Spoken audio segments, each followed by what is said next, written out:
Hi friends, இன்றைக்கி வீடியோவில் நம்ம என்ன பார்க்க போகிறோம் அப்படின்னு பார்த்தீங்கன்னா, நம்மள நிறைய பேர் புது கார் வாங்குவோமா. ஸோ வாங்கினோன்னே இப்போ பெட்ரோல் பல்கில் போய் பெட்ரோல் போட போவோம்.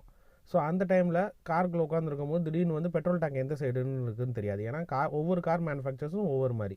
ஒரு காரில் வந்து பார்த்திங்கன்னா பெட்ரோல் டேங்க் வந்து லெஃப்ட் சைடில் இருக்கும், ஒரு காரில் வந்து பெட்ரோல் டேங்க் வந்து ரைட் சைடில் இருக்கும். ஸோ இதை நம்ம காருக்குள்ளேயே உட்காந்து எப்படி நம்ம தெரிஞ்சுக்கிற போகிறோம் அப்படின்றத பற்றி தான் இந்த வீடியோ. ஸோ இதில் வந்து உங்கள் ஸ்டியரிங் இருக்குது தெரியுமா, அந்த ஸ்டியரிங்க்கு முன்னாடி வந்து மானிட்டர் இருக்கும்.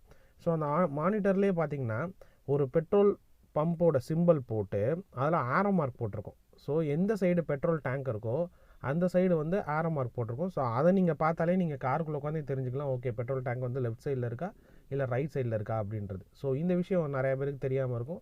ஸோ இந்த வீடியோக்கு அப்புறம் இனிமேல் இதை வந்து யூஸ் பண்ணிக்கோங்க. ஸோ இந்த வீடியோ கண்டிப்பாக உங்களுக்கு பிடிச்சிருக்குன்னு நினைக்கிறேன். இந்த வீடியோ பிடிச்சிருந்துச்சுன்னா மறக்காமல் லைக் பண்ணுங்கள், கமெண்ட் பண்ணுங்கள், ஷேர் பண்ணுங்கள், சப்ஸ்கிரைப் பண்ணுங்கள் ஃப்ரெண்ட்ஸ். ஏன்னா நிறைய பேர் சப்ஸ்கிரைப் பண்ணாமல் பார்த்துட்டே இருக்கீங்க.